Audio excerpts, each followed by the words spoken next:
es el Día del Periodismo y nosotros estamos de festejo aquí en Canal 4, así que le doy la bienvenida a dos profesionales de medio de la ciudad de Río Cuarto, Javi Lucero, Marcelo Irastorza, bueno, dos ejemplos, dos referentes. Muchísimas gracias por estar aquí. Muy amables. Bueno, vamos a hablar un poquito del periodismo. Me interesaría saber si ustedes creen que esto es una cuestión de definición de una carrera, de un oficio, o es realmente algo que es más interno, es una necesidad, no tanto para sobrevivir, para vivir en el día a día, sino que lo llevan en el alma y de esa manera emprenden la profesión. Yo creo que el periodismo tiene que ser una vocación, antes que nada, ¿no es cierto? Una cosa que se va construyendo desde que vos sos adolescente, joven, te gustan las noticias, y después las vas formateando ingresando a una carrera, estudiando. Antes el periodismo era una cuestión, el que tenía alguna aptitud para esto, buena voz, buena presencia. Los periodistas de antes eran periodistas, qué sé yo, estoy pensando en Mario Palacio, no tenían un instituto para formarse. Después vinieron las carreras, la facultad, pero yo creo que antes que nada el periodismo es una vocación, lo tenés que sentir, lo tenés que vivir intensamente, porque es una cuestión también que tiene que ver, el periodista por ahí no tiene días, no tiene horarios, y si no te gusta esto que haces, lo abandonas, y lo abandonas a los 2 minutos. Y Marcelo, ¿cómo fue tu surgimiento en la carrera, digamos, propiamente dicha en la actividad? ¿Cómo fue tu ingreso a los medios de la ciudad de Río Cuarto? Mira, mi ingreso a los medios de Río Cuarto fue sorpresivo para mí. Yo estaba estudiando Ciencias de la Comunicación en el año 1985, cursaba tercer año, y yo llego a casa, era estudiante de la carrera, y yo me acuerdo siempre que había un papelito arriba del televisor que me llamaban del diario Puntal. No sabía para qué era, entonces yo fui al diario, me presenté, al día siguiente había que presentarse, y bueno, ahí estaba, tu papá era Jorge Moninuevo, era por entonces el director del diario, estaba Julio Perotti, que es actualmente, si no me equivoco, prosecretario de redacción de La Voz del Interior, era secretario de redacción del diario Puntal, y me convoca Jorge Salguero, que era jefe de regionales por entonces, estaba también Daniel Placha, había un grupo de chicos jóvenes que estudiaban en la universidad y trabajaban en el diario. Yo creo que por ahí pudo haber venido alguna recomendación para que cubriera una licencia en principio. Eran 3 meses, 3 meses de prueba. Yo me acuerdo que me dieron una gacetilla. La gacetilla, para que la gente sepa, es un comunicado, un parte de prensa, y la tenía que rehacer y darle forma periodística. Eran 20 líneas. Y estuve toda la mañana con esas 20 líneas. Bueno, es el principio. Cosa que ahora lo haces en un minuto todos. Por el oficio, ¿no? Claro, por los nervios, vos querías dejar una buena impresión. Bueno, estuve toda la mañana, me acuerdo, con ese tema. Y bueno, después transcurrieron esos 3 meses y me preguntaron si me gustaba lo que hacía y si me quería quedar. Y bueno, y ahí me quedé, y hace 32 años que estoy en el diario. Ya me da risa porque soy uno de los más viejos ya. Hay algunos que están por encima mío, un poquito más, que arrancaron con la fundación del diario en 1980, pero yo ya estoy en una edad, digamos, de 32 años, 52 de edad. Ya sos un referente, por eso te hemos convocado. Por lo menos, no sé, qué sé yo, pero bueno, algunos años tengo y creo haber aprendido algo en esos 32 años del diario, que bueno, agradezco mucho al diario, bueno, todo lo que me dio. Yo traté también de brindarme y brindar mucho de mi experiencia al diario y a la gente y a los lectores, sobre todo, porque uno cuando va trabajando en esto, cada noticia que uno arma piensa en los lectores, en el caso del diario, ¿no? Y bueno, y aprendiendo todos los días también, porque viste que hay cosas nuevas, el tema de las redes sociales, sí, el vamos Twitter, a hablar el Facebook. De los nuevos desafíos. Son cosas que te hacen que tecnología. tengas que estar actualizado, ¿no? Y Javi, comentanos un poco vos tu historia, cómo comenzaste, cómo fue que te diste cuenta que el periodismo era lo tuyo y que lo sigue siendo. Bueno, hace una referencia también a compartir lo que decía Marcelo, ¿no? de la vocación que uno debe sentir para este trabajo, ¿no? Porque no tiene horarios, no tiene lugares, uno debe ir a cualquier lugar donde se produzca la noticia, ¿no? Depende luego con las especializaciones del área que a uno le toca, pero en general sucede esto. Y también señalar que el periodista es un trabajador, digamos, porque hay como una cuestión filosófica allí, si sos un profesional, si sos un trabajador. Yo creo que el periodista es un trabajador, que tenemos derechos y que entre esos derechos están los de los horarios, los sueldos, más allá de que uno lo viva intensamente. Uno puede trabajar 6 horas, 8 horas y cobrar por eso, pero está las 24 horas trabajando, pero lo hace por su propia vocación, uno no puede evitarlo, digamos. Por supuesto. Y bueno, lo otro que vos señalabas, que yo siempre, desde chico me gustaron los medios, desde la propaladora en Rancul, yo siempre me imaginé la locución, ¿no? Mucho del periodismo no sabía, pero siempre hacía notas. Que así de que hecho sos, la verdad, que excelente en la materia. Uno lo siente en la radio y no puede creer que no cometa un error, una equivocación. No escuchas exacto. entonces. No, te escucho, sí, te escucho. No, es excelente realmente. Muy buena formación. Con el devenir de la tecnología, ¿con qué obstáculos se van encontrando respecto de las nuevas generaciones que entran a los medios? Y si bien ustedes los van preparando, por supuesto, porque tienen el bagaje que ellos no tienen, me imagino que necesitan también ayuda en materia de lo que son los avances tecnológicos, de cómo nos vamos ayornando, ¿no?, a la materia. Claro.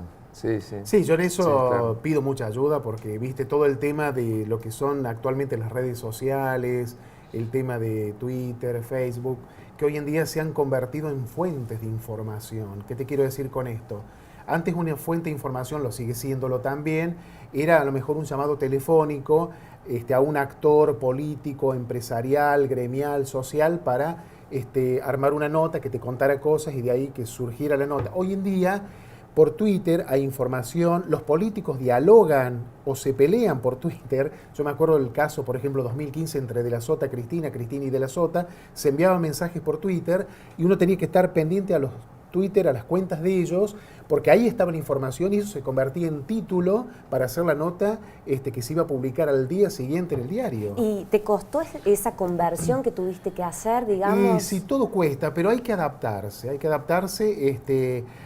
porque el hombre siempre tiene una resistencia al cambio. Vos cuando te vas, digamos, aburguesando en las cuestiones, no querés incorporar, porque vos estás bien, ¿no es cierto? Ya tenés, pero cuando te desborda la realidad con toda esta cuestión tecnológica, tenés que irte adaptando y sumándote a lo que es el fenómeno de las redes sociales, el tema del WhatsApp. Ahora estamos haciendo entrevistas por WhatsApp. Sí, es increíble. Porque a mí me llama la atención, por ejemplo, vos llamás, por ejemplo, a un legislador por teléfono, lo llamás, no contesta. Sí, y le mandas un WhatsApp. Le mandas un WhatsApp y te pasa. Contestan. Tal cual. Entonces, ahora me he dado cuenta que es todo por WhatsApp. Por ejemplo, ingresó el proyecto, se aprobó el proyecto tal, sí te ponen. Ya ese sí te vale o te da la certeza como para poder armar la nota. Es, digamos, una constancia de que la cuestión ya ha salido en la legislatura, ponele, y que te habilita para armar la nota para el día siguiente, ¿no? Y todo lo que se vivía en el ámbito de lo que era justamente el diario, digamos, ¿no? Sí. Ha Como era cambiado antes. el escenario, el ruido, el día a día, todo. la gente. Yo cuando entré el diario era las viejas máquinas de escribir, las Lexington o las Olivetti, el sonido del tecleo de cada uno de los periodistas. Y las hojas volando, me imagino. Hojas volando, cigarrillo, humo, cafés, todo eso ha desaparecido. Hoy tenés computadoras silenciosas. Nada de cigarrillo, cero cigarrillo, el que va a fumar se tiene que ir afuera o el que quiere fumar se tiene que ir afuera. El café por ahí, pero ahora, viste, está el mate, ahora se estila mucho el mate amargo. Cambiaron mucho Antes era más artesanal el diario. Se diagramaba con lápiz y papel, se recortaban las tiras y se las pegaban en planillas que después iban a una fotocomponedora y de ahí se hacían las láminas que se las colocaban en la rotativa para la impresión del diario. Y hoy en día se ha tecnologizado todo. Claro. Vos armas en tu computadora, armas la página. Y los cambios que se vendrán, ¿no? Realmente. Y los cambios. Y bueno, por ejemplo, el otro día tuvimos un curso en el diario del periodismo móvil, que es el periodismo ciudadano. Claro. Que hoy en día un vecino ve un accidente, te hace una foto con el celular, te la envía un mail y ya se convierte en noticia. Ha cambiado muchísimo. Te remito un poco a la labor periodística en sí. ¿De qué hecho te acordás como uno de los más trascendentes de tu carrera? algo que te haya conmocionado, un hecho que quedó en tu memoria por algo en particular. ¿Tenés referencia de alguno puntual? Y algunos, lamentablemente, son las crónicas policiales muchas veces las que más golpean, ¿no? Pero me acuerdo que cuando trabajé en una época también en el diario, me tocó cubrir un accidente que ocurrió en Villadalca, un accidente tremendo donde murieron varios jóvenes. Y eso realmente me provocó un impacto muy grande por la conmoción que hubo en la ciudad, ¿no? Después el caso de Almazo también, evidentemente nos ha marcado por muchas cosas. Por la ciudad en sí, sí. Claro, por el caso, por la fuerza del mismo y también por el roce con otros periodistas de Buenos Aires, ¿no? Que venían, hicieron una cobertura muy importante y bueno, uno por ahí veía en la televisión cosas que no había escuchado nunca, que se dijeran, y estaba ocurriendo el mismo caso, pero decían, bueno, claro, ¿cómo será? Y entonces eso también ha sido algo realmente muy importante en cuanto al desarrollo del trabajo. En cuanto a valores, me imagino que también ha habido una modificación a lo largo del tiempo. Según el criterio de ustedes, ¿cuáles son los valores y la ética que sí o sí debe tener un periodista a la hora de ejercer su profesión? ¿Han cambiado? Bueno, ¿Ven yo creo que la juventud es distinta en ese bueno, hay sentido? valores que no tienen que permanecer, ¿viste? A lo largo, más allá de que haya cambios tecnológicos, cambios en la forma de hacer periodismo, porque yo estaba pensando mientras vos me hacías esa pregunta, al principio nosotros hacíamos en esos años 80 un periodismo más gacetillesco, de trabajar, y ahora, viste, ahora está el periodismo de investigación, de profundización, de buscar, de salir de la agenda oficial que te marcan la municipalidad, el gobierno de la provincia o la nación y salir a buscar cuestiones que interesan a la gente y vos haces tu propia investigación. Está todo también muy en boga el tema del medio ambiente, que también es noticia, viste que hay un reclamo por parte de la gente, considera Javier que hay más demanda medioambientalista, ¿no es cierto? Y los principios tienen que ser, el periodista tiene que primar la ética también en toda esta cuestión, ¿no es cierto? Hay principios que te marcan y hay principios que hacen al respeto por el periodista. Un periodista que no es ético no es respetado. Pasa lo mismo que en el plano de lo que estamos viendo ahora entre un funcionario honesto y un funcionario corrupto. Los valores son los valores de siempre, que hay que mantenerlos pese a las presiones que podamos tener los periodistas, porque el periodista se mete todo en un juego de intereses, sobre todo en la cuestión política. Estamos, por ejemplo, transitando un año electoral y siempre hay intereses de un lado, del otro, de este partido que quiere ganar, del otro que quiere destronar al partido que está en el gobierno, y siempre hay presiones, pero uno tiene que mantener todos los principios periodísticos, porque eso es lo que le da credibilidad al periodista. Eso no hay que abandonarlo nunca. Claro, yo pensaba que la fortaleza es esa, ¿no?, del periodista, la credibilidad. Y las técnicas históricas son las de siempre, la de chequear la fuente, digamos, sobre todo en la cuestión esta de las redes sociales y eso. Sí, que es muy común, ¿no? Que una noticia se da a conocer, ha pasado... Bueno, en algunos casos con algunos decesos últimamente, que no eran verdaderos, sí, pasa permanentemente, casos muy resonantes. Hay ¿no? que chequear la información, esa es una cuestión también. Por ahí nos olvidamos de chequear la información con toda esta vorágine de lo nuevo, de lo tecnológico, de las redes sociales, pero la información hay que chequearla siempre, es el ABC del periodista. Esto hay que decírselo a los chicos que están estudiando ciencias de la comunicación y que están haciendo sus primeros pasos.